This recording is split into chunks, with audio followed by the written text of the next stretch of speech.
Good morning and welcome to the PPHE Hotel Group Limited Interim Results Investor Presentation. Throughout this recorded presentation, investors will be in listen-only mode. Questions are encouraged and can be submitted at any time by the Q&A tab situated in the right-hand corner of your screen. Just simply type in your questions and press send. The company may not be in a position to answer every question it receives during the meeting itself. However, the company will review all questions submitted today and publish responses where it is appropriate to do so. Before we begin, I'd like to submit the following poll. And I'd now like to hand you over to Robert Hankey, Executive Vice President of Commercial Affairs. Good morning to you, sir. Thank you, Alexandra. So welcome to the PPHE results presentation for the first half of 2023. My name is Robert Henke and I'm joined here today by Greg Hegarty, Deputy CEO and COO, and Daniel Kos, CFO of PPHE Hotel Group. Before we update you on our half-year performance as well as our future pipeline, and have a Q&A session at the end, we would like to start by showing you a short video of some of the projects that we've recently completed, as well as our future pipeline that's about to hit the market. So if we want to start the video now,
what we thought would be useful for those investors and people in the audience watching us today who are not familiar with the story is to give a bit of background as to who we are as a group, as a business.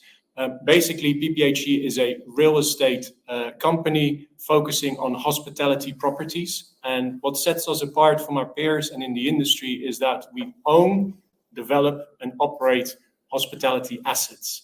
Whereas traditionally, you see that some of these elements are managed or owned by different businesses. We have an integrated approach and we have our own hospitality management platform that operates our assets as well as those owned by JV partners or third parties. So this is a scalable platform to manage the day-to-day business of our group. So to speak, we currently have 43 properties being hotels and resorts in operation, as well as 8 campsites and glamping products in Croatia specifically. Our asset portfolio is valued externally once a year in December. And based on the last valuations, our group is valued the property portfolio at £2 billion, with the vast majority concentrated in London, central Amsterdam, so both high barrier to enter markets, as well as Croatia. Our current exposure is in 8 countries. So the UK, Netherlands, Croatia, and Germany are our key markets to date. And also our future growth is pretty much in those countries as well as in Italy. And we'll touch on that a little bit later when we get to the pipeline update. Our vision is to grow the group in terms of owning assets, but also in operating assets through a number of different sort of growth opportunities, and we'll touch on that as we go along. In terms of the differentiators, I've already said this, we have an integrated model, and what that gives investors, it gives investors access and earnings upside on the back of the value that is created by owning real estate in prime markets, as well as value derived from just the earnings on property through the cash flow of the business. Our typical focus markets are city center locations in key capital cities in Europe that have a strong demand from different market segments, from leisure travel to corporate business travel, as well as meeting and events, and are not necessarily immune to a lot of sort of seasonality or one particular segment. So we like a balanced approach. The second differentiator is our focus on equity value, and this is where our development angle and investment track record comes into play. We have created in our 30-year history a lot of value for our shareholders by buying plots of land, buying tired assets, buying hotels with repositioning potential, investing through our own development capabilities, and then obviously refinancing on the back of the improved property, and then investing in the next growth opportunity. That's how we've grown the group, and we've done that without diluting shareholders. I've already alluded to the in-house hospitality management platform. We have a fully scalable management company that has a plug-and-play approach when it comes to adding in new hotels and opening new properties. So every discipline that is required to buy, develop, finance, and operate a hotel and market a hotel, we have in-house with an expert team based across a number of offices in London and Amsterdam and in Croatia. And that's how we manage the day-to-day assets and create value. We believe there's a lot of growth potential, and we are at Art Hotel Battersea today, which is a hotel that we manage on behalf of a third-party owner. So we have the track record to demonstrate that we can also manage other people's properties. We also have an exclusive partnership with the Radisson Hotel Group, which is one of the largest hotel companies in the world. And we can exclusively use their Park Plaza brand in Europe, Middle East, and Africa. And we have favorable terms for all of their other brands. So we've recently started using some of their additional brands, and we'll go through that in the presentation. The third sort of fourth differentiator here is the board and leadership. So two of our founding shareholders are actively involved in the business, acting as true custodians for the share capital. They have about 43% of the shares today, and also the leadership team, us included, have been with the group for an average of 10 years, if not longer. So that sort of sets out what we do, and this is a good summary, I believe, of how we grow the group and how we operate. So we tend to buy plots of land, development sites, or tired properties. We then build, construct, add value, create value in the process, often taking a 2 or 3-star hotel and relaunching as 4 or 5-star. So we're able to tap into a different demographic, different market segment. We then operate the hotel successfully for a number of years, and when the hotel has matured, we will refinance and take the surplus cash out and invest in the next growth opportunity. That sums up who we are in 3 minutes. I'll now hand over to Greg Hegarty, who will take us through the half-year performance of our business. Thank you, Robert. Well, I'm very pleased to say that we delivered a record performance reported in the first half, driven by leisure travel and a return of business travel, and further by the meeting and events sector starting to recover.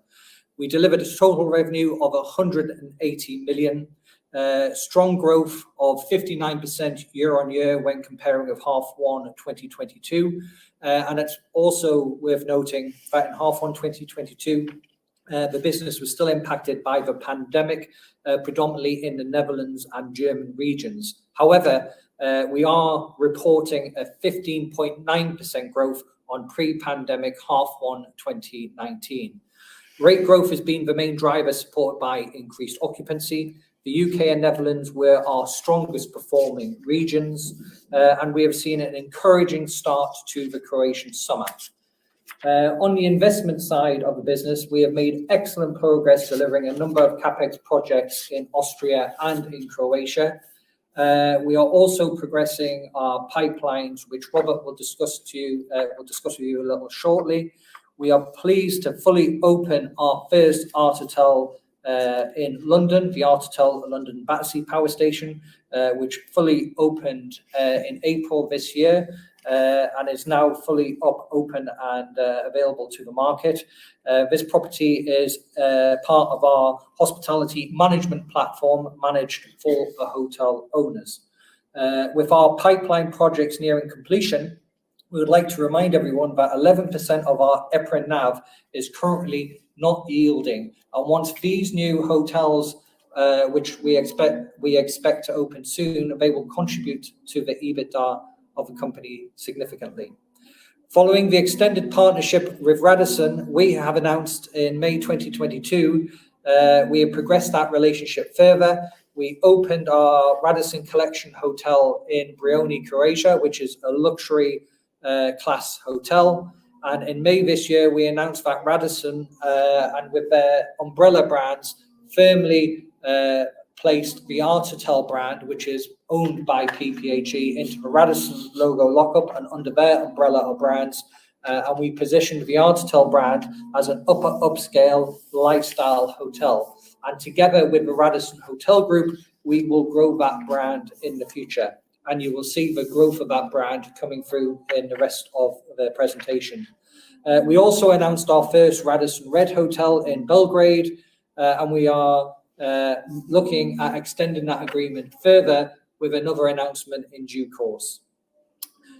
At our full year results in March, we also announced the European Hospitality Real Estate Fund. As a reminder, this fund serves as a vehicle to grow both the number of hotels as well as a hospitality management platform.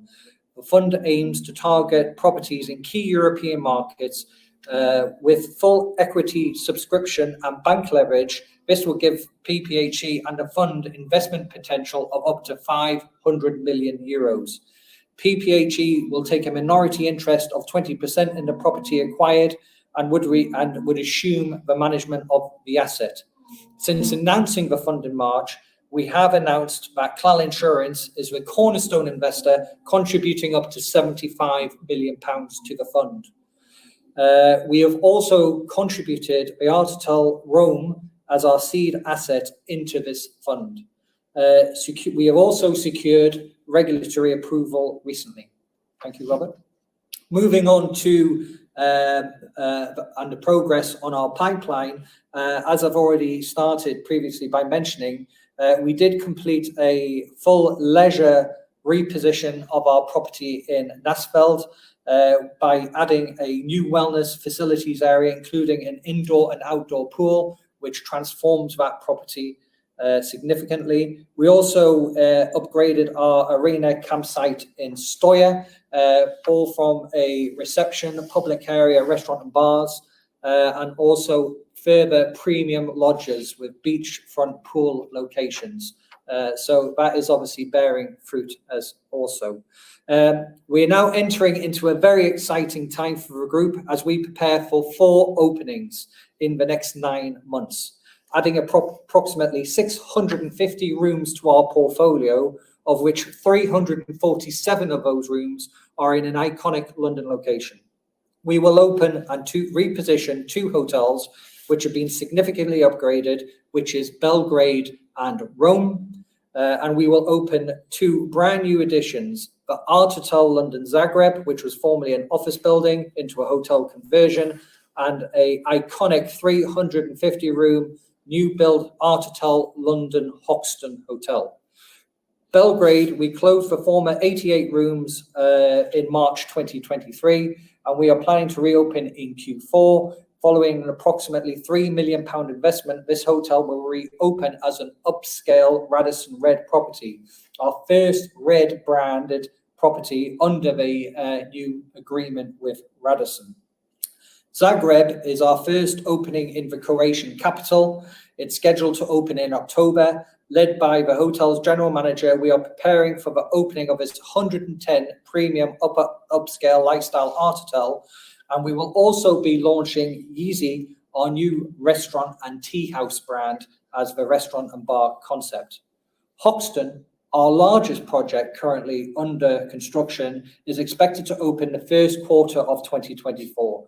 We have recently appointed the new hotel's general manager, who has now started to build the team. We have also announced and secured an iconic artist called D-Face, a known street artist, as the signature artist of the property. In Rome, our property transformation project is well underway, and we expect to open the Artotel Rome in the first half of 2024. The 2 London land sites, which are still being progressed, especially one near our site at Park Plaza Waterloo, is currently under planning and our application is in process. There has been many transactions in our main markets, but as and when properties are coming into the market, there seems to be a strong interest from buyers, which we are focusing on. With that in place, I'll pass on to the next slide. Thank you. Thank you very much, Greg.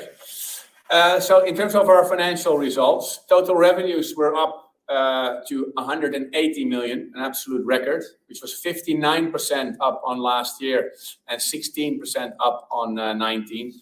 I think this is the last year we'll be comparing to 19, but as Greg already said, the first quarter of last year was still impacted by the pandemic. So that's why we think it's useful to still compare to 19. The UK market in the first half makes up about 60% of these results. Obviously, our Croatian region isn't fully contributing because the summer season only really kicks off in July. So the UK makes up about 60% in the first half, which showed a growth of 55% on last year and 15% on 2019.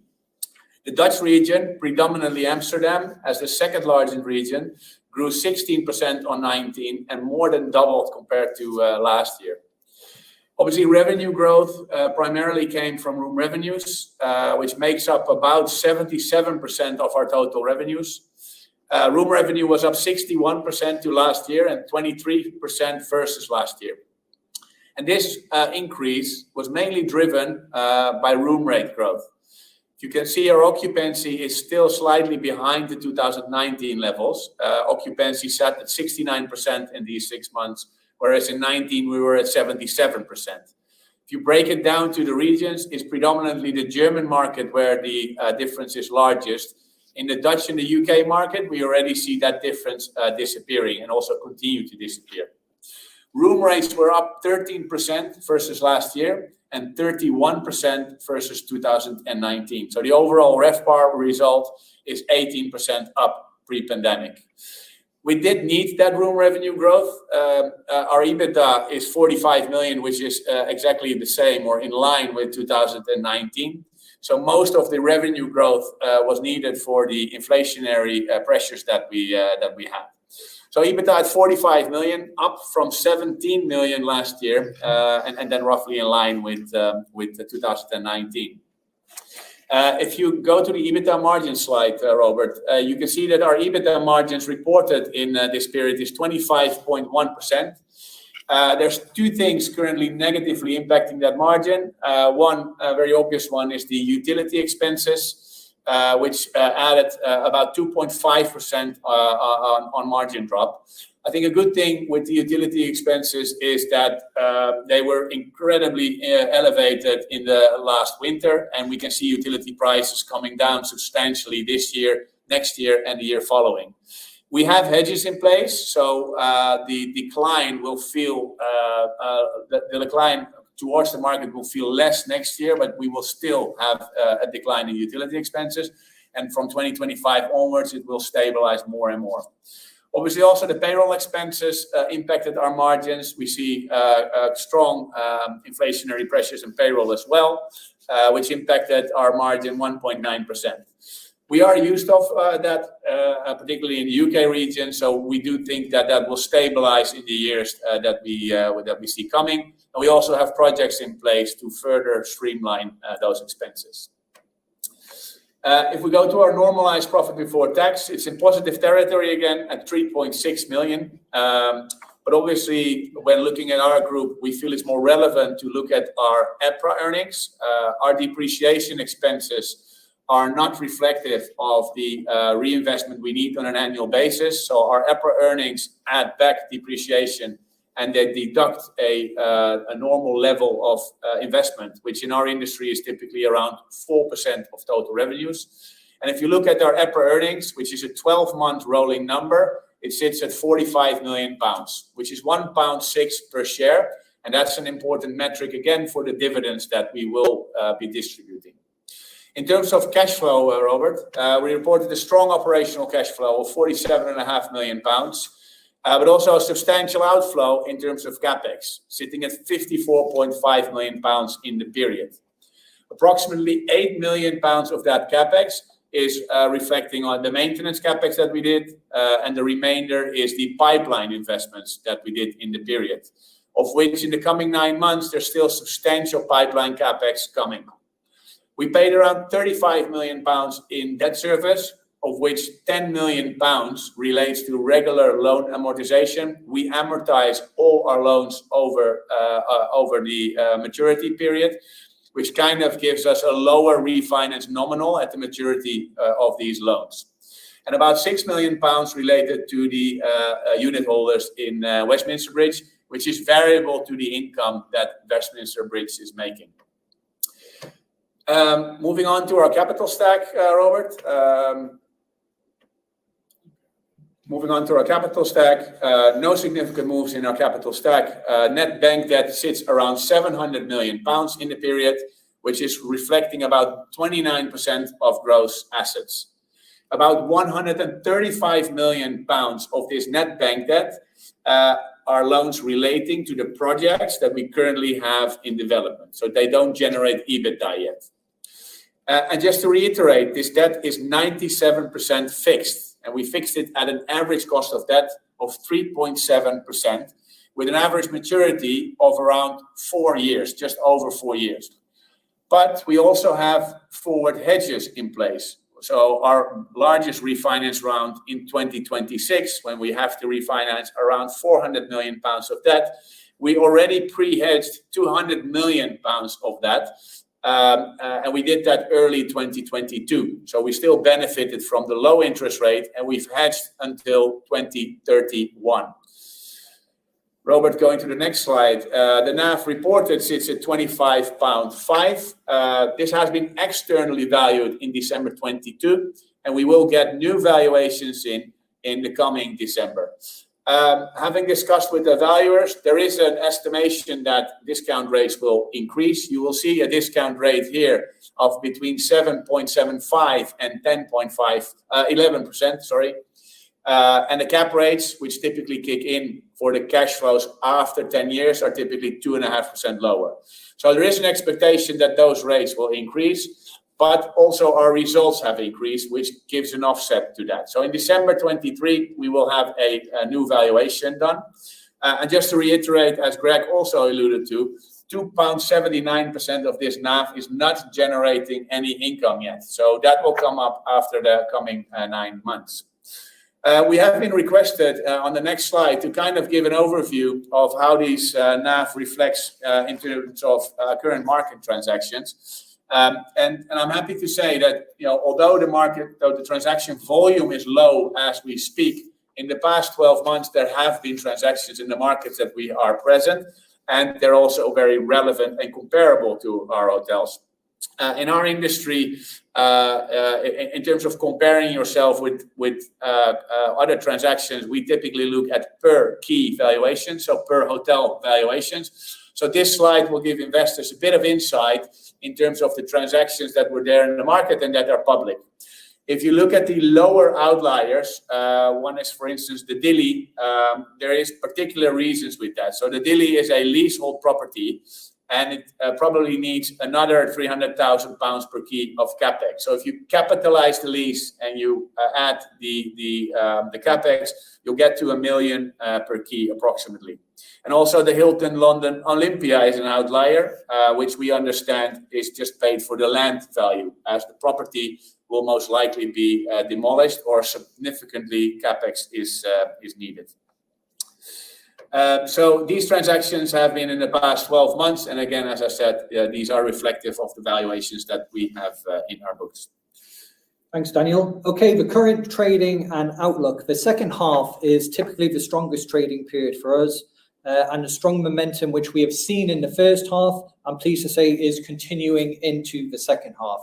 Current trading is in line with the recently upgraded expectations, with full year revenue expected to be at least 400 million and an EBITDA of at least 120 million. We continue to focus on maintaining and driving room rates to cover the inflationary pressures we are seeing, while continuing to build our occupancy base. We are preparing for the opening of our 300 million plus pipeline in the coming 9 months, targeted to deliver at least an additional 25 billion once stabilized to our EBITDA. We are returning to the previous capital returns policy, distributing approximately 30% of adjusted EPRA earnings in the coming future. Thank you for joining us, and we're happy to answer any questions you may have. Perfect. Daniel, Greg, Robert, thank you very much for your presentation. What I'll do is I'll just bring your cameras up for the Q&A. Ladies and gentlemen, please do continue to submit your questions just by using the Q&A tab, which is situated on the top right-hand corner of your screen. But just while the company take a few moments to review those questions submitted today, I'd like to remind you that a recording of this presentation, along with a copy of the slides and the published Q&A, can be accessed via your investor dashboard. As you can see, we received a number of questions throughout today's presentation. Robert, if I could just hand over to you just to chair the Q&A, I'll pick up from you at the end. Sure. A question that has come in is, how have customers responded to general price increases across the portfolio? I'll take that actually. We saw obviously what was called pent-up demand in 2022, but as we have entered 2023, we believe that is no longer necessarily pent-up demand, but also normal demand. So we really haven't seen any sort of negative impact or response from customers. I think if you look at our results, we for the last time compare our results to 2019 or pre-pandemic. We will stop doing that because we've also missed sort of 3 years of normal sort of inflation that would have happened. So the rates and the prices that we're seeing are in line with the market and are probably the new normal. And we see that customers are accepting this and are probably favoring experiences, so eating out, drinking out, and staying at hotels and traveling over maybe products or goods. So we're not seeing any sort of pushback or resistance, which has basically enabled us to drive the rate.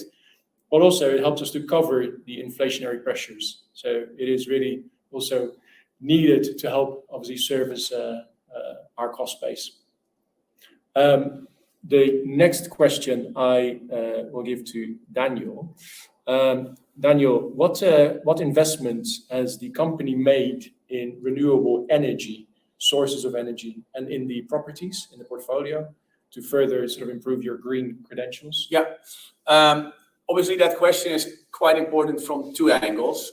First, in terms of our ESG strategy, first and foremost, I would say, but also in terms of the highly elevated utility costs that we're seeing currently.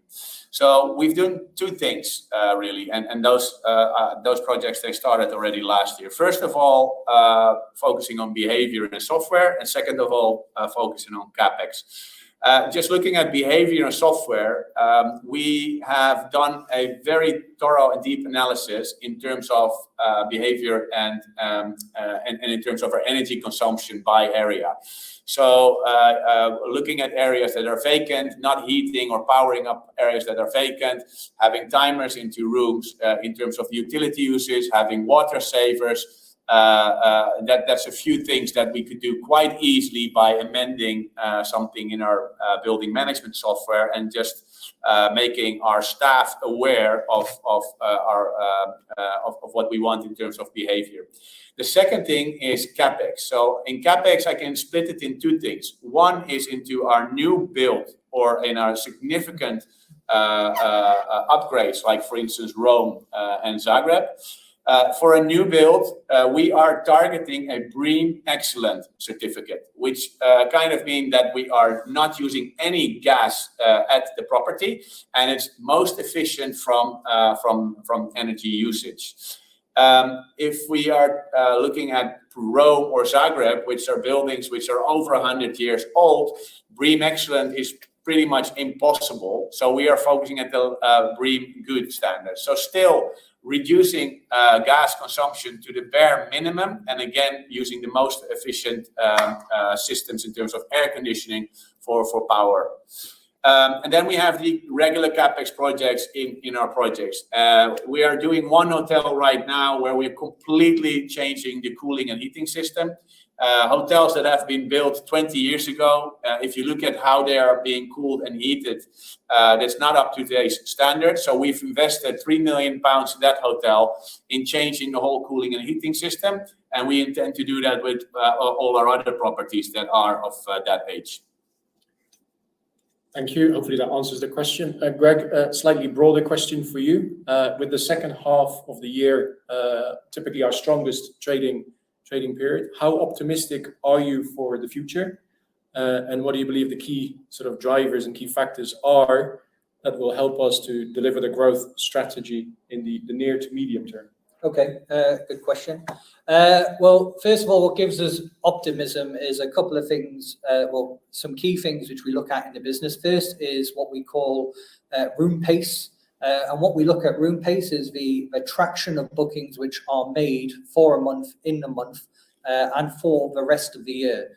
And what we can see is that level of pace of business is up, and the pace is up on what we would have actually seen in 2019. So the business rhythm is elevated, and that business rhythm is generating at a higher ADR. So we can already see now, 12 months ahead, our booking rhythm is pacing ahead of where it was not only in 2022, but also in 2019 across all of our markets, which is very positive to see. Another indicator for us is meeting and events business.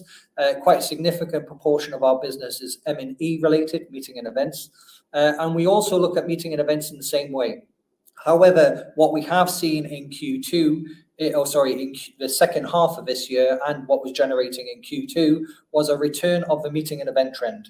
And the meeting and event trend, by what I mean is that is usually typically some of the bigger events in our hotels. And in some of our hotels, we can have events of up to 1,100 delegates. These events were typically pre-COVID booked 14 to 18 months out. And obviously when COVID had impacted, these events didn't take place, and they certainly didn't happen within 1 or 2 months. And we can already see now in our booking window that these events are returning, and our booking rhythm for the next 14 months within meeting and events is returning, which gives us more degree of optimism. Another indication is aircrew. And what we can see is aircrew requests coming from US and Asia Pacific predominantly. One of the markets which is yet to grow fully in the UK and the Eurozone is travel from Asia Pacific, predominantly from Australia, New Zealand, and soon to be China. These markets are now traveling a lot more than what they were before.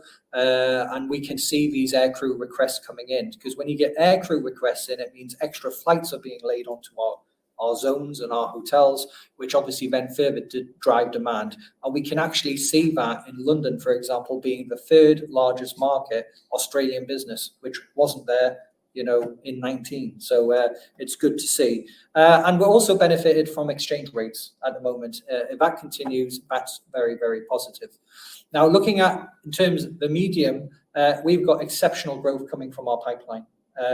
And when we look at our pipeline business, we do take market barometers, and we look at how are these markets actually generating for our competitors. And what I can say is Hoxton and Both Rome are exceeding our expectations in terms of our feasibility and our forecast for the next 9 months. So the market is continuing. We're not seeing, as Robert already alluded to, any slowing in consumer demand. In fact, we've actually had increased consumer demand in August. So yeah, the indicators are looking positive. However, it doesn't go without saying we are fully aware of the macro environmental impacts which are impacting the UK and Eurozone economies, and which we're keeping an eye on. But at the moment, we're not seeing any levels of slowdown. Great, thank you, Greg. Daniel, in the announcement, there was a comment about bringing back the shareholder returns, the capital returns of up to 30% of EPRA earnings in various forms. What is the founding shareholders' views on let's say, the share buyback that you did last year, and what you're sort of considering now as a board moving forward? Yeah. So just to reiterate, pre-pandemic, our company was distributing around 30% of EPRA earnings. So if you look over the dividend over 19, which I appreciate, obviously the final was postponed because of COVID, we plan to distribute 37p per share, which is a reflection of about 30% of the £1.28 EPRA earnings we were doing at that stage. Given our performance and given that we're back to those levels, we intend to also take that policy forward and pay 30% of EPRA earnings in terms of capital distribution. We've had some feedback from shareholders over the past, which we are listening to. Feedback around share buybacks, feedback around the liquidity of the company, and that made us basically put this statement out that we are going to pay shareholders back capital, which is going to be around 30% of EPRA earnings. But the way we're going to do it, we are going to discuss that with shareholders in the coming roadshow. What is the preference? And there's 3 options that we see on the table. One is a regular dividend, which would then take form of an interim dividend and a final dividend. And the other 2 are both buybacks. One is just a regular share buyback, which we already done last year. I have to say it was not very successful in my view, because it took us about half a year to spend £2 million because of the liquidity of the company. And I think also with that, at these levels, the larger shareholders or the institutions are not joining that share buyback. It is only the smaller investor that actually provides liquidity that we're buying back. So we're making the problem worse. There's another way of doing a buyback, which is a tender offer, which is typically done. Well, first of all, it's offered to all shareholders at the same time, and it's typically done at elevated levels to the share price. I just want to reiterate, our share price is currently trading 60% below NAV. Which is very substantial also if you compare that to our peers. So anything in terms of a tender offer would obviously look at that. What the views of our founder shareholders are, I think that's not relevant at this stage. We are going to gauge every shareholder's view in the coming period, and then we will update the market as soon as we've made a decision. But left or right, we are intending to pay capital back in terms of 30% of EPRA earnings. Great. Thank you, Daniel. The next question is on Airbnb, whether we see Airbnb as a competitor in the markets we operate in. I think our answer is no. We believe it's a great platform, but it serves a different purpose. And I think our customers are choosing a hotel for different reasons than when you're staying at an Airbnb, first of all. So it's definitely another sort of accommodation provider. But we offer obviously a full service product and solution with 24-hour security, safety, cleanliness standards, which were very important in the last few years, and all the facilities and services available at our properties, from restaurants, bars, and swimming pools. And secondly, we have seen that cities are starting to restrict Airbnb quite significantly. So a few years back, it was very much an open market for Airbnb, where they weren't following or weren't required to follow all the local rules and regulations that apply to hotels. Now it's more of a level playing field. And I'll take Amsterdam as an example. In Amsterdam, before COVID, there were 13,000 units on Airbnb and 13,000 hotel rooms. The 13,000 Airbnb rooms only appeared on the market in 2 or 3 years. That was a very rapid growth. Now it is near to impossible to basically rent out your apartment on Airbnb because of the number of hoops and permits you have to go through as a landlord. So tourism is growing. We are in a buoyant market, and we don't see any material impact at all. The next question, Greg, is one for you. Is the opening of this hotel, Art Hotel Battersea, is a management agreement for us? It's not our property. We manage it on behalf of a third-party owner. Yep. Do you believe we will be seeing sort of more interest in Art Hotel and maybe in management as we move forward? And where do you see that sort of go? And maybe with the fund as well, how does that connect? The answer is yes to all of those. It is part of our future strategy. We very much want to grow the hospitality management platform. It is part of our 2024 strategy as we go into that. One, it's about getting the portfolio open in the next 9 months, and then growing the fund with management agreements as we go forward. Though that hospitality management platform is being delivered with a development team who go and find the assets and locate the assets, and then those assets will then be either merged within the region, or the regional management will then be expanded to incorporate those hotels into our current operating platform. Very good, thank you. The next question, Daniel, I'm going to go back to you on sort of energy cost, particularly with H2 being the busiest and strongest trading period. Are the results going to be affected more with especially the Croatian season built into H2? Are they? What was the energy consumption? Yeah, I mean, you would typically expect that. However, the utility cost, particularly in the first quarter of this year, the hedges we had in place were significantly higher than the ones we have in place in Q4. So it's indeed right, because of the volume of Croatia in the third quarter, the energy cost will be elevated again, but it's offset against the fact that we have lower hedges in place for Q4. So all in all, the higher utility cost, I would evenly spread it over both periods. So I think we will end up at an average of 14 million pounds extra utility cost on 19, which is probably divided quite evenly over the two periods, roughly speaking. Thank you. Greg, the next question I'll ask you is, the new ULEZ scheme. How is that going to be impacting occupancies, you think, if at all? Yeah, I don't see it impacting occupancies. Actually, the biggest impact ULEZ has had to the business is our ESG strategy in terms of, how do we get our goods to the hotel in terms of food supply, linen, etc., and the vehicles which are using it. The predominantly UK business we get is provincially driven. So where we do benefit from London is obviously the transport for London. People who come into London use the train a lot. So even the people from the home counties, etc., commute into London predominantly via train now. So we don't see the ULEZ impacting us in terms of occupancy at all. Great, thank you. The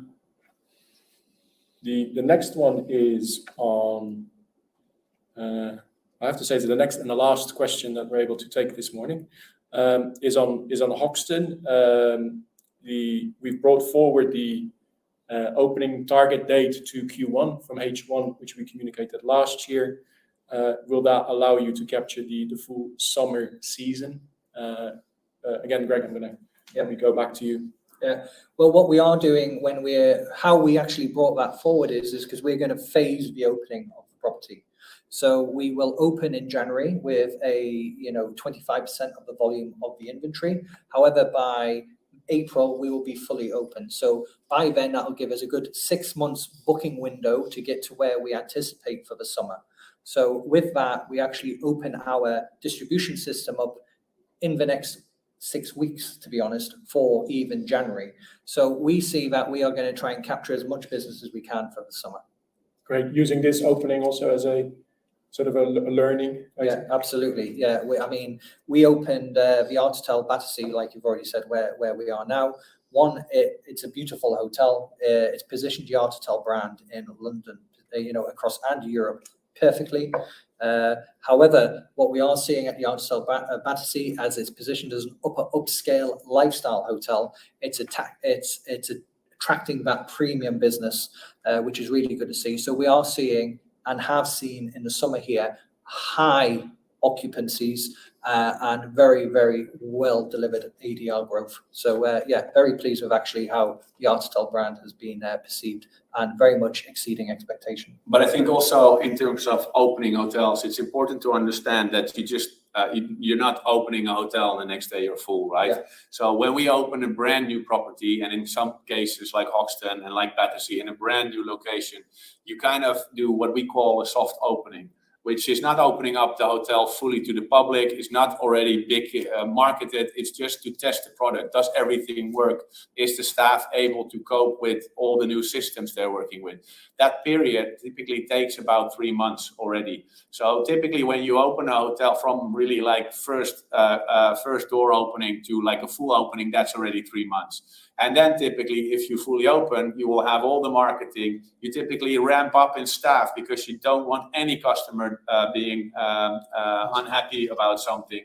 And you obviously need to get used to the hotel. So the first year of opening typically is all around getting it right, staffing it right. The second year, that's the year that we will start looking at, how does it compare to other properties and gearing up the operational efficiencies. And then typically from 3 years onwards, that's when we call then the property will be stabilizing. So I think it's an important factor to state here as well. You remind me, in our statement, we talk about a stabilized target sort of return. Yes. Do you want to summarize where we see the 4 new openings going and what they'll add to the bottom line? Well, we feel that they should add at the minimum of 25 million EBITDA upon stabilized trading. So in my view, stabilized trading is from year 3 onwards. Yeah, good. That concludes the Q&A for today. Perfect. Daniel, Greg, Robert, thank you very much for that. I think you've addressed those questions you can from investors. And of course, the company will review all the questions submitted today and will publish those responses on the Investor Meet Company platform. But just before redirecting investors, provide you with their feedback, which I know is particularly important to yourselves and the company. Greg, could I just ask you for a few closing comments? Yeah, thank you very much. First of all, I want to say thank you for dialing in and listening to us this morning. I want to say we are very pleased with the recovery and we're proud of the teams which helped deliver it. We are super excited about the pipeline. The pipeline is significant, like we've already discussed about today. In the next 9 months, we're adding 652 rooms to our inventory at a very, very premium level. We haven't seen this level of growth since 2010 within our company. So this is really the next phase of super growth for PPHE as we go into the end of this year and into the early stages of 2024. And that's really about it. So with that in mind, I'd like to thank you again, and we appreciate any feedback. Perfect. Daniel, Greg, Robert, thank you once again for updating investors today. Could I please ask investors not to close this session, as you'll now be automatically redirected to provide your feedback in order that the management team can better understand your views and expectations. So it'll only take a few moments to complete, but I'm sure will be greatly valued by the company. On behalf of the management team of PPHE Hotel Group Limited, we'd like to thank you for attending today's presentation, and good morning to you all.